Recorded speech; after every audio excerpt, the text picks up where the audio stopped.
Hello everyone, welcome to Lever Guns 50. Today we're taking this 1886 Winchester and we're going to see how well it does shooting through brush as a brush gun, so to speak. Now, the last couple videos I had on, or the last video I had on brush guns, you YouTubers are awesome. You kind of understood what was going on. The Facebook people, where I shared it on different groups, they had apparently no clue. Thought you're shooting into brush so thick that you couldn't possibly see through it. So basically you're hunting blind, shooting through stuff, killing who knows what. But as you awesome YouTubers know, we're shooting at something you can see, but maybe there's a twig or two in front of it that if you've ever hunted much, you know that a lot of those twigs disappear if the sunlight is bright on the deer and the twigs are in the shadow. You might not even see them, especially with iron sights. So the theory is to see if the bullet will get through the brush, get to the target, take care of the target, but at something you can clearly see and you're shooting in a safe direction. I would never ever suggest shooting in the brush like real thick where you can't see through it. That's just retarded. So anyhow, we're checking out the brush gun theory and seeing if the 5110 in the 1886 is a good brush gun. And I got one of those shells in one of these pockets that I'll show you. And here's one of those bad boys. I think I actually have a nicer looking one.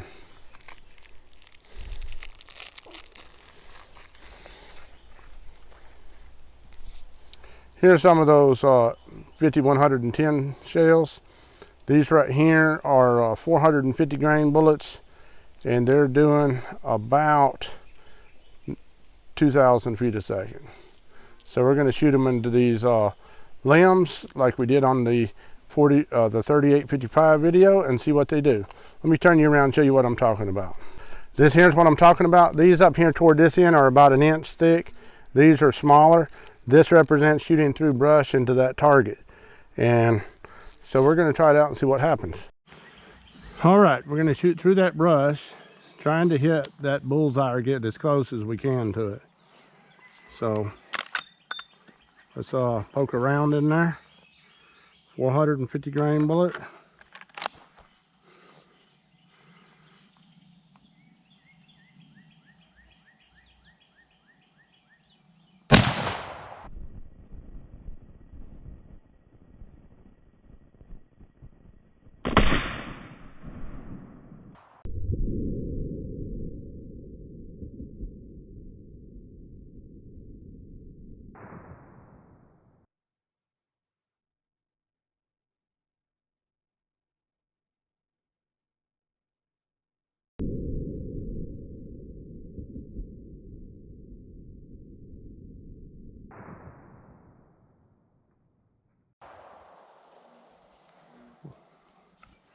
I think we shot a little bit low. Let's check out what we did. All right, just looking at what we did, we clipped this one off, this little one, this one, this one. Nearly cut that one there in two, and it's a round hole in there just below the bullseye. And so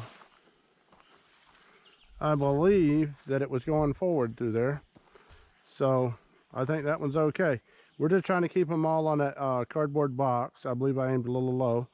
Let's shoot it again and see what we do. All right, gonna send another one of these 450 grain bullets down range. See what we do.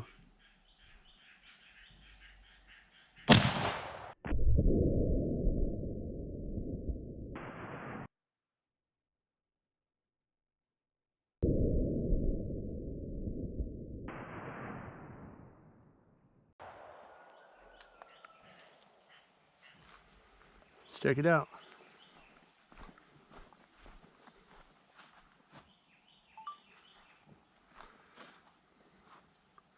Okay, we cut this one off, cut that one off, damaged that one somewhat, cut this 1 inch one off, and damaged the side of that one. and went right beside the other one. I still need to aim a little bit higher. I need to aim up a little bit. So let's set this back up and try it again.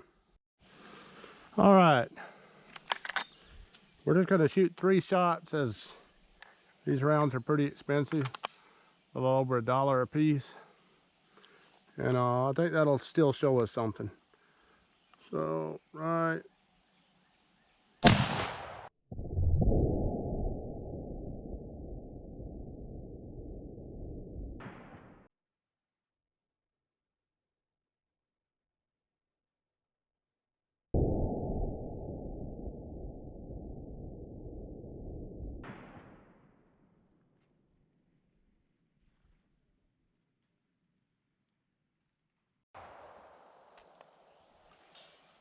I think we're getting a good group going on there.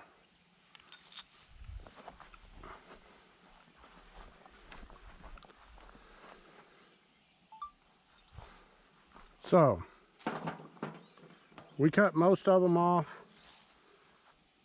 and the other bullet hit right there beside the other 2. So we cut this one nearly in 2. We cut this one pretty much in 2. Cut this one and this one in 2. And you see, there's our target. And you see all the shrapnel in it from all the limbs and stuff. May have a piece of a bullet or something come up here. But 3 bullets aiming here, hitting a little bit low. Of course, these bullets hit low, these 400 grainers, because I have it sighted in for 300. Even at this close range, because they're going a lot slower, they still hit low. So I think it'll make a good brush round. You see, that's about a 1-inch stub. It was thicker down here, but it's eventually getting smaller, right? And see how it just sheared this right. It just sheared this right here off and this off. It broke that one.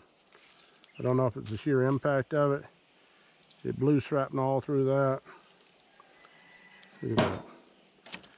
So anyhow, I think it did a good job. What do you guys think? I think we're going to do the 30-30 next, but I got a request to do this one, so I wanted to make sure I got it done.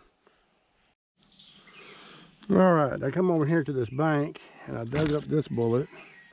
It's obviously lost its jacket, but it looks like it was hitting nose first, even over here. And this is about 10 yards on down. And then this other one hit right beside it, so they wasn't getting real far out of position, even this far away from the target after going through all that stuff. And not to say that I kneeled down in the same place even. Let's see if I can find this one right quick. I feel something in there. Yep, here's that bullet. Now that one didn't expand out quite as much, but there's your bullet right there. And it looks like it was still going pretty straight on when it hit the dirt. So that's still a pretty big bullet.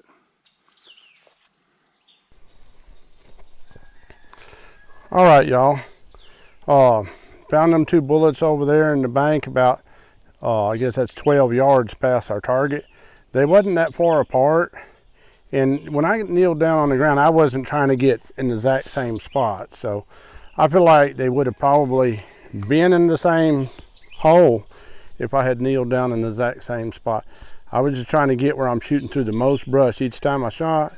And so like I said, I'm not suggesting that anybody ever shoot into or through brush that you can't see through. I'm not even saying that shooting through brush is a good idea. I'm just saying that if a grizzly bear was chasing you, you had a 5110, there's a good chance that if it was coming through brush that you could still get it with those 450 grain Barnes bullets. So anyhow, that's my story and I'm sticking to it.